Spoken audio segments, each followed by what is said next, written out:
Starfield ships are the space vessels that will ferry you around the settled systems. As players venture into the vastness of space, they are not limited to mere exploration but can also indulge in the creation of their own unique spacecraft. Today I'm going to be deep diving into the Starfield ships customization systems. We're going to be looking at the ship's components and how they work, the different types of ships that you're going to be able to get, and the overall basics to help you become that certified spacecraft engineer. Let me know in the comments below, what type of ship are you hoping to build? And until then, sit back, relax, grab that NASA job application, and buckle in, boys, because we're going to space. As you travel through the settled systems, you're going to be coming across multiple major hubs. And within these hubs, they're going to have a spaceport who has a ship technician. This is where you're going to be able to buy, sell, and modify your spacecraft, with the additions of also repairing your ship and asking where to find more crew for your craft. Now let's view and modify your ship. Now, as you can see, there's quite a lot of information for you to digest, and there are a couple of key features I'd like to point out. As we take a look up to the top left, we're able to see the ship's systems.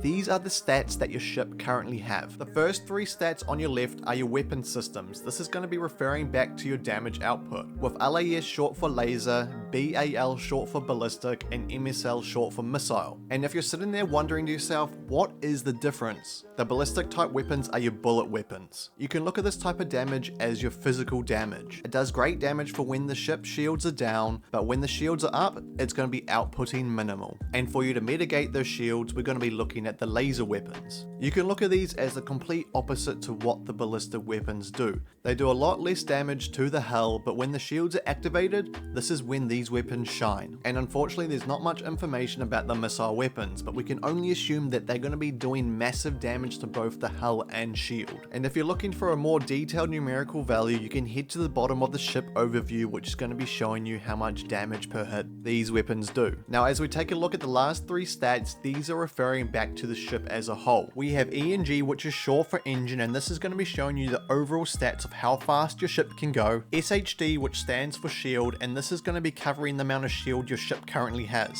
And saving the best for last, we have GRV. This is relating to grav drive, and it's going to be showing you how far in light years you're able to jump with your ship when you press that ultimate button. And again, if you're looking for a numerical value for your jump distance and your shield, head back down to the ship overview, and it's going to be sitting just above the weapons. Now, as we make our way to the top of the ship overview, you can see fuel, hull, and cargo. The way that fuel is going to be working in Starfield is every time you're going to be using the grav jump. So we can see with our Frontier ship that we only have 50 fuel. And if we go down to our jump stat, we can see it's 16 light years. And if we relate it back to our fuel consumption, we're going to be using a maximum of 16 per jump. So with a fuel tank of 50 and a max jump of 16 light years, you're going to be looking at roughly 3 maximum jumps before you need to be refueling, which can be done back at the spaceports. Now, if you're wondering what the hell is hull, the most stupidest words to put together.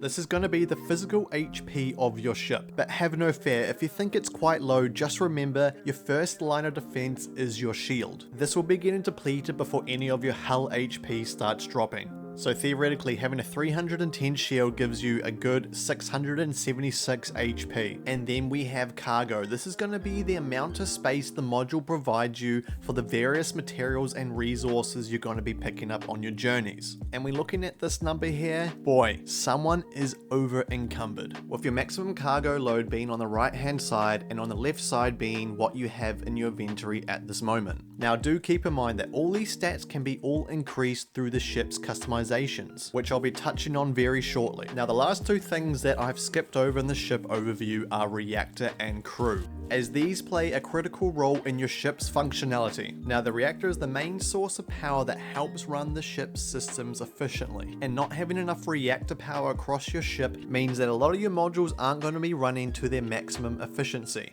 What I mean by this is when you're flying around, you're going to see on the left side of your screen your 6 different adjustable modules, with your 3 different weapon systems on the left side and also your engine, shield, and gravity on the right. On the bottom of that, you're going to notice another bar. This is your reactor power. Now the idea of this is to distribute your points across your modules, and in this case we have a maximum of 14. So each time you want to increase a stat, your reactor is going to drop by 1. But do keep in mind you're able to chop and change these as you go. So the more stats you put in your components, the better they're going to become. And if you decide to put no points in the module, well, they get rendered useless. But not only that, each module has a maximum stat increase. For instance, when we look at the laser, we can see it only has 6 bars, which means we're only able to put a maximum of 6 reactor points into that module. So just bear that in mind when you start building your spacecrafts. And looking at crew, you can see that it's showing the number 2. This is reflecting the maximum amount of members you can have aboard your ship at this time. And why this is important is because there are modules that actually require crew members to run it. An example of this is with the Ion Beam H1010 reactor. As we look at the general stats that is provided by this module, we can head down to the bottom and look at something called crew rating. This number indicates how many crew you need to run this component, and in this case it is 2. Now if you're sitting there and asking yourself the question, how do I know how many crew I have? This value can be found in your numerical stats bar at the bottom in between the cargo and jump range. Now for you to start your ship improvements, you're going to be looking down at the bottom right at either the ship upgrade or the ship building, with upgrade ship being the quick and easy way and ship building being where you're able to create your monstrosities. Now as we go into our ship customization menu, you're going to be finding there's at least 12 different modules apart from your weapons that you're able to upgrade. This spans through components such as your engine, which is going to allow you to increase your top speed, your HAPS, which is going to allow you to increase your maximum amount of crew and also the amount of workstations you have on your ship, your fuel tanks, which is going to increase the amount of fuel you have and allow you to do more system jumps, docker, which is going to allow you to board spaceships and space stations while you're flying around, through to your gravity drive, which is going to be allowing you to jump from system to system but at bigger lengths, to your cargo hold, which is going to increase the amount of cargo and resources you're able to carry in your ship. As we take a look around the shipbuilding menu, again, we're going to be smothered with a whole bunch of information. To the top left, we have our current ship stats, and just below that we have our total reactor power and also our equipment power. Now a key note to take away is the fact that the equipment power is actually relating to your power rating in terms of the damage your weapons do. So the better weapons you have, you'll see this increase. Now as we head to the right side, you can see that this is our module center. Now the one we're looking at is called the Nova Galactic All-in-One Berth. This is a HAP module, which is short for habitation, and the stats that this part is going to be giving us is an extra 5 hull and also 2 extra passenger slots. But the thing you may notice is also the little dotted lines underneath the name.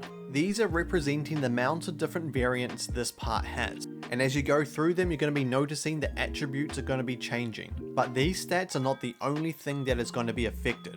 A key point we need to be looking at is the mass of the module. And with this particular habitat module, you can see it has a total mass of 8. Now if we shift our eyes to the bottom right corner, we can see that adding 8 mass is going to be causing negative effects to our stats, with it minusing 3 mobility and also taking 1 light year range away. So just keep in mind, even though you are going to get some positive stats, you're also going to get some negative reoccurrences as well.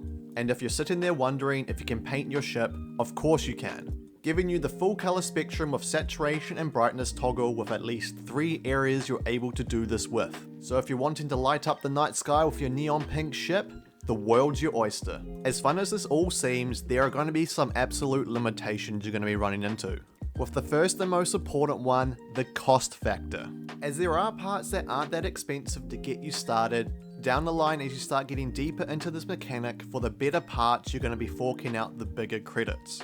And not only that, some of the later parts also require the skill ship design, and this requirement can be found at the bottom of your part information. So for a friendly PSA, if you're wanting to deep dive into the ship design, make sure you pick up the Starship Design skill early, or you can also find a crew member that has that skill as well. As for some of the ships they were able to get, here is a quick glimpse of the ones that we know. We have the Celestial 2, which appears to be a very ballistic focused ship, the Dragonfire 2, which doesn't support any laser weaponry but instead relying on a huge number of ballistic weapons and also a powerful gravity drive, the Slipstream 2, which is a cargo light ship with massive missile defenses, the Voyager 3, which is an enormous vessel with huge shield capacity and also missile battery, simply a ship that will get any task done. And for the last ship we have the Marathon. It might not have as many weapons as the other ships out there, but this ship is designed to be a cargo vessel first and foremost.